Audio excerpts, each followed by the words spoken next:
నమస్తే, welcome to ANN debate time. నేను మీ లక్ష్మీనాగ్ నరహర్ శెట్టి. గన్నవరం మాజీ ఎమ్మెల్యే వైఎస్ఆర్సీపీ నేత వల్లభనేని వంశీ ఆ పార్టీ అధినేత వైఎస్ జగన్మోహన్ రెడ్డి గురువారం కలిశారు. గన్నవరం టీడీపీ ఆఫీసుపై దాడి కేసులో, సాక్షులను బెదిరించారన్న కేసులో, అదేవిధంగా ఒక కిడ్నాప్ కేసులో అరెస్టైన మాజీ ఎమ్మెల్యే వల్లభనేని వంశీకి 130 రోజుల తర్వాత షరతులతో కూడిన బెయిల్ లభించడంతో బుధవారం ఆయన జైలు నుంచి విడుదలైన విషయం తెలిసిందే. కాగా కష్టకాలంలో అండగా ఉన్నందుకు వంశీ దంపతులు జగన్మోహన్ రెడ్డికి కృతజ్ఞతలు తెలిపారు. వైసీపీ నేత పేర్ని నాని వంశీ విడుదల సందర్భంగా మీడియాతో మాట్లాడారు. కుట్రలు చేసి జైల్లో పెట్టి వేధించడం కూటమి ప్రభుత్వానికి అలవాటైందంటూ ఆయన చెప్పుకొచ్చారు. ఇక మరోవైపు జగన్మోహన్ రెడ్డి నెల రోజుల పర్యటన కూడా రద్దయింది. హెలిప్యాడ్ను ఎక్కడో అడవుల్లో ఇచ్చారంటూ వైసీపీ ఆరోపిస్తుంది. నిజంగానే కూటమి ప్రభుత్వం కుట్రలు చేసి వైసీపీ నేతలను జైల్లో పెడుతుందా? జైలుకి వెళ్ళి వచ్చిన వైసీపీ నేతలు సత్యహరిశ్చంద్రులా, స్వతంత్ర సమరయోధులా? తప్పు చేసిన వారికి శిక్ష తప్పదంటున్న కూటమి నేతల మాటల్లో వాస్తవం ఉందా? ఇదే విషయం గురించి ఈరోజు చర్చను కొనసాగిద్దాం.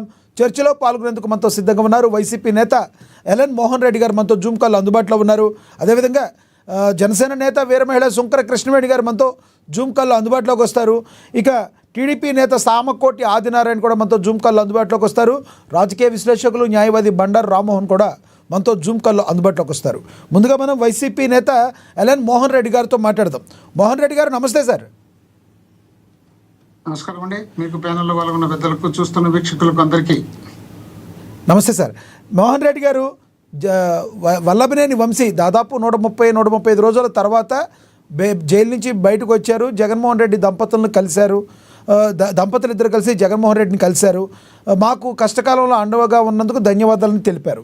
అయితే మీడియా పాయింట్ దగ్గర పేర్ని నాని గారు మాట్లాడిన మాటలు కూడా కొంత అందరినీ కూడా కూటమి నేతలు ఆరోపణలు చేస్తున్నారు.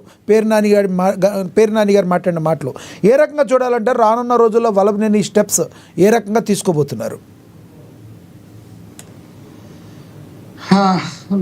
వల్లభనేని వంశీ గారిని అరెస్ట్ చేసి దాదాపు 140 రోజులు అనుకుంటా. 140 రోజులు 11 అక్రమ కేసులు పెట్టి రోజు చిత్రహింసలు పెట్టే పరిస్థితి తీసుకొచ్చి లాస్ట్కు సుప్రీంకోర్టు కూడా వెళ్ళి సుప్రీంకోర్టు మొట్టికాలేసి రిటర్న్ పంపించింటే ఈ రోజు మళ్ళా నిన్న వచ్చి బయటకు రావడం జరిగింది. బయటకు వచ్చిన తర్వాత మా నాయకుడు జగన్మోహన్ రెడ్డి గారు అరెస్ట్ అయిన రోజే జైలుకు పోయి పరామర్శించడం, అక్కడ ఉన్నటువంటి మీడియాతో అడ్రస్ చేయడము, అక్కడ జరిగినటువంటి అన్యాయాల గురించి ఎత్తి చూపించడము, ఆయనకు పార్టీ పూర్తి స్థాయిలో సపోర్ట్ గా ఉండడము, మా లా విభాగం కూడా పూర్తిగా వంశీ గారికి సపోర్ట్ చేయడము, పార్టీ పరంగా వంశీ గారిని అన్ని విధాలుగా ఆదుకున్నారు. కాబట్టి జగన్మోహన్ రెడ్డి గారి కృతజ్ఞతగా భార్యాభర్తలు ఇద్దరు వచ్చి చెప్పడం జరిగింది.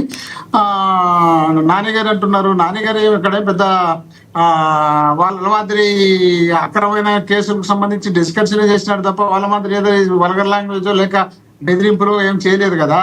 మీరు అక్రమ కేసులు పెట్టినారు, అన్యాయంగా పెట్టినారు, వంశీ గారిని పెట్టారు, అక్కడ కాకాని గోవర్ధన్ రెడ్డి గారిని పెట్టారు, మిథున్ రెడ్డి గారి మీద పెట్టారు, ఇంకా చెవిరెడ్డి భాస్కర్ రెడ్డి గారి మీద పెట్టారు, అనేక మంది మీద, కృష్ణమోహన్ రెడ్డి, అదేవిధంగా మా ధనంజయ రెడ్డి గారు, అదేవిధంగా కేసీ రెడ్డి గారు, రాష్ట్రంలో ఉన్నటువంటి వైసీపీకి సంబంధించినటువంటి ముఖ్యమైన నాయకులతో పాటు వైసీపీకి సానుభూతి పరులుగా ఉన్నటువంటి బాలాజీ గోవిందప్ప గారిని ఆ విధంగా అందరినీ అక్రమ కేసులు పెట్టి భయభ్రాంతులకు గురి చేసి వైఎస్ఆర్ కాంగ్రెస్ పార్టీ గురించి మాట్లాడాలంటేనో లేక వైఎస్ఆర్ పార్టీ వాళ్ళు ప్రజల కోసం ఏదైనా గలం ఇప్పాలంటేనో భయపడాలని విధంగా వాళ్ళు ఈ విధంగా ప్రవర్తిస్తున్నారు తప్ప ఏమాత్రం ఇక్కడ వాస్తవాలు లేవన్న విషయాన్ని వాళ్ళు తెలుసుకోవాలి. మొన్ననే జగన్మోహన్ రెడ్డి గారి మీద కూడా ఒక అక్రమ కేసు పెడితే హైకోర్టే వాళ్ళకి మొట్టికాయలేసింది. ఎవరయ్యా ఏం ఇష్టం వచ్చినట్టు మీరు కేసులు పెట్టుకొని మా దగ్గరికి వచ్చి చూసుకోవాలా?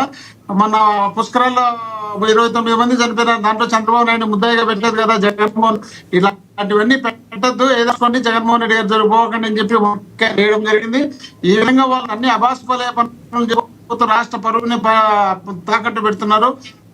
అనేక రకాలుగా రాష్ట్రంలో ఉన్నటువంటి వాళ్ళు ఎలక్షన్ అప్పుడు ఇచ్చినటువంటి మేనిఫెస్టో పూర్తిగా అమలు చేయలేకపోయి ఈ సబ్జెక్ట్ ను డైవర్ట్ చేయాలంటే ఏదో విధంగా వైసీపీలోనే ఎవరినో కొన్ని ఇంపార్టెంట్ పర్సన్స్ అరెస్ట్ అనేది, వాళ్ళ మీద అభియోగాలు మోపేది, వాళ్ళను జైలుకు పంపించేది, అక్రమ కేసులు పెట్టేది, లేక దాడులు చేసేది, అనేక రకాలుగా చేస్తే కనీసం జనాన్ని డైవర్ట్ చేయొచ్చు అన్న ఉద్దేశంలో భాగంగా ఈ విధమైనటువంటి కార్యక్రమాలకు వెళ్తున్నారు. వాళ్ళు ఇచ్చినటువంటి సూపర్ 6 ఏ ఒక్కటి సక్రమంగా అమలు చేయడం లేదు. అదేవిధంగా ఈ సూపర్ 6 కాక ఇంకా 143 హామీలు ఇవ్వడం జరిగింది. అయ్యే ఒక్క జగన్మోహన్ రెడ్డి గారు చెప్పినటువంటి ఇంకా బలంగా చేసి జరిగింది. నవరత్నాలు అవే కాకుండా రాష్ట్రంలో తెలుగుదేశం పార్టీ నాయకులు దోచుకొని తినేదానికి ప్రయత్నం చేస్తూ మొత్తం లాస్ట్ కి ఆ మటకాలు, పేకాటలు, గంజాయి, డ్రగ్స్, లాస్ట్ కు ఈ గ్రామాల్లో ఈ క్లబ్ డాన్సులు పెట్టించే పరిస్థితికి తీసుకొచ్చి రాష్ట్రాన్ని సర్వనాశనం చేసి దోచుకునే పరిస్థితికి వచ్చినారు. కాబట్టి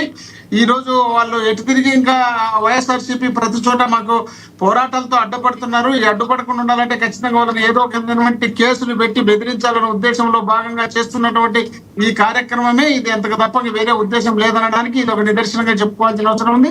ఇవే కాకుండా ఇంకా అనేక మంది మీద అభియోగాలు మోపుతున్నారు. వాళ్ళని తీసుకుపోతాం, వీళ్ళని తీసుకుపోతాం, ఏమైపోయింది ఇంకా నెక్స్ట్ ఎవరు, ఆ తర్వాత ఎవరు అని ఇదే విధంగా చెప్పుకుంటూ పోతున్నారు. సంవత్సరం దాటిపోయిన ఇచ్చినటువంటి హామీలు ఒక్కటి కూడా నెరవేర్చలేరని తెలిసిపోయిన తర్వాత కనీసం వీళ్ళను అరెస్ట్ చేసకపోతే జనాన్ని మార్చొచ్చు అనే ఉద్దేశంలో భాగంగా పోతున్నారు. అయితే మోహన్ రెడ్డి గారు ఇక్కడ ఇంకొకటి ఉంది. ఏదైతే ఈ రోజున జగన్మోహన్ రెడ్డి గారు నెల్లూరు పర్యటన వెళ్ళాలనుకున్నారో నెల్లూరు పర్యటన రద్దు చేసుకున్నారు. ఎందుకు నెల్లూరు పర్యటన రద్దు చేసుకున్నారంటే కారణం అయితే వైసీపీ నేతలు హెలీప్యాడ్ మాకు ఎక్కడో ఇచ్చారు దూరంగా అంటున్నారు. అదేమన్నా సాకుగా అనుకోవాలా? గతంలో మీ ప్రభుత్వం కూడా హెలీప్యాడ్లు ఇచ్చే క్రమంలో పవన్ కళ్యాణ్ గారికి హెలీప్యాడ్లు కూడా ఎంతో దూరంగా ఇచ్చినాయి లేవా అని అడుగుతున్నారు వాళ్ళు. దానికి ఏం సమాధానం చెప్తారు మీరు?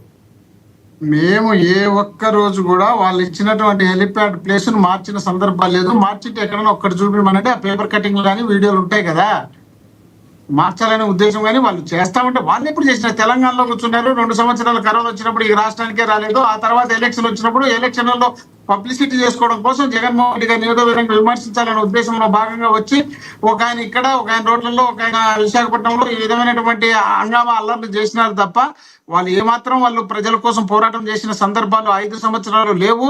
అదే విధంగా జగన్ రోజు కాకని గోవర్ధన్ రెడ్డి గారిని